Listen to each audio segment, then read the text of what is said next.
Just got off a call with one of our clients there in South Florida. And the reason I was calling him is he said, Mark, I'm going to be discontinuing the program. And so, what I always like to do when a client says that is give them a call and find out really what's going on. And so, he's been with us for, I believe, 3.5, 4 months now.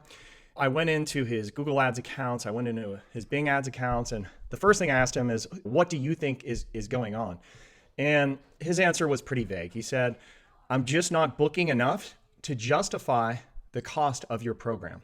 And so I said, okay, let's go into your ads accounts and see what's going on. And so I noticed that the first week or two was pretty not so great. He's in a very competitive market, but things really started improving. And I looked at the volume of leads he was getting, and I was actually surprised because I know this market is expensive, it's competitive, and I thought that he would be getting 30 to 40% less leads than he actually was.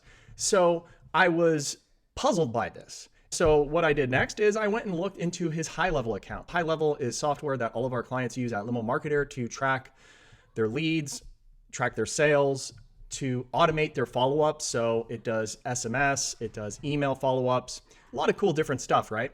And what I noticed is in his account, he did have data, but it was only for the first 2 months that he was with us. And when I looked at the past 30 days, I hadn't seen him entering any new data in the account. And so we got to talking, and this will be helpful for you operators out there watching this. And I said, well, what sort of leads are you primarily getting the most of? And I assumed it was going to be airport. It was. He said, I get a lot of airport transfers. I found out how much he's charging for those transfers.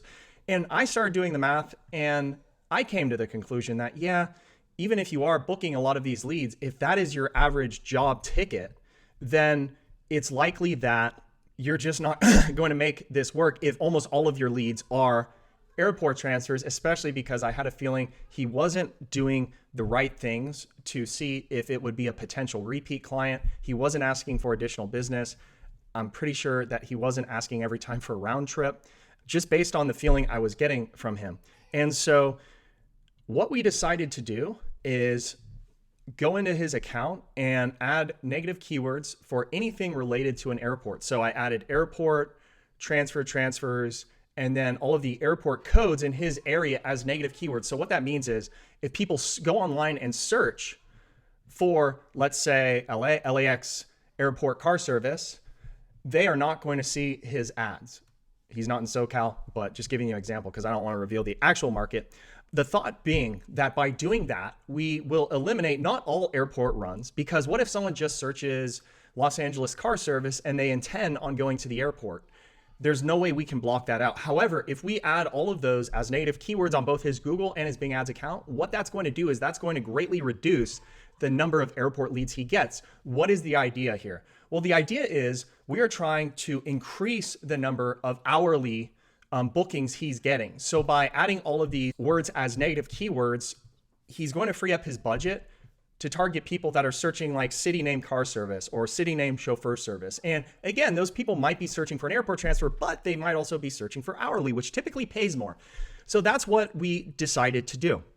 And so we're implementing that, and I'm going to check back in with him in a week to find out what is going on. How have the results been? Did that improve things? And so as I was getting off the call, a funny thing happened. It hit me, it clicked. Why haven't you asked him about his sales, about his follow-up, about what he's doing to convert these leads into customers? Because the assumption in the beginning was, and the assumption I always make, which I shouldn't make, is if someone's spending this much money on getting leads, of course they're going to be all over them. Of course they're going to do everything it takes in order to get results, right?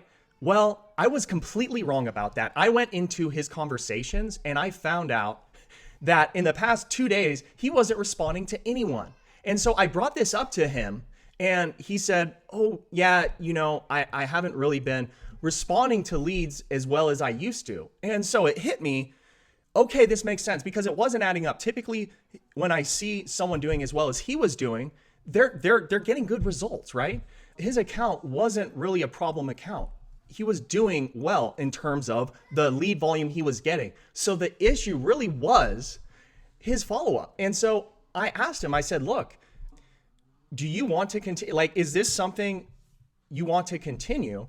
Because if you're not enthusiastic, if you're not determined to make this work, and to grow your business, then why are we going to keep putting out additional effort if you're not even following up with leads? So he said, yeah, there were some things going on in his personal life lately, and that's typically the case when this sort of thing happens.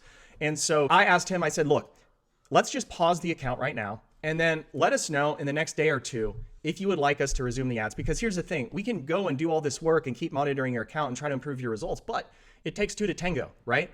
This is a team effort. When people come to us, new operators come to us to help them grow their business. It is a team effort. It's not just you hire us and then all of a sudden you get insane amounts of bookings. I wish that's what happened. We would probably have 5 times the number of clients if that happened, but we need to have our client's buy-in, and we did not have his buy-in. And I was trying to fix a problem that wasn't the actual problem. The real problem was he had lost his hunger to really go all in, to follow up right away, to keep watching our sales training videos, to keep following up with unconverted leads. And until he is back in that mental space, then we can do whatever to his Google Bing Ads accounts, his landing page, and it won't make a difference. So for those of you watching this, that's one lesson. If you're doing online marketing and you're not following up right away, just pause it. There's no need to waste the money. And then number 2, if you are running a Google Ads campaign, some things you can do that you might just want to try out are things like adding those negative keywords. Many of you will find that doesn't work. It just kills all of your lead volume. But in some markets, it could work to where you add airport, transfers, airport names, airport codes as negative keywords. You should get more hourly requests, right? So that's number 1. And then number 2, another thing I mentioned to him, which again, this is kind of pointless because he was checked out mentally. But I said, look, if that doesn't work, another thing we can do is we can just target people in your location, meaning people physically in the city you're in. And the assumption being, hopefully they live there. And if they live there, that could be a potential repeat customer, right? Because if most of your leads are people coming from out of town, which usually I see, depending on the market, could be 50-50, 60-40, the chances of them being repeat clients is slimmer, right? Because they don't live there. And so another intervention sometimes we try is we just target locals. Now, again, for a lot of you watching this, that's not going to work that well. And I'm sure I'm going to get a few clients contact me and say, Mark, I watched your video. Let's try that out. For many of you, it's not going to work. I find it can work in very densely populated markets, but think about it. You're going from targeting people in the whole world to just targeting people in a small radius. So thanks for watching, guys. I hope you got some value out of this video. If you did, give it a thumbs up. Please subscribe to the channel if you enjoyed this video, and I'll see you guys on next week's video.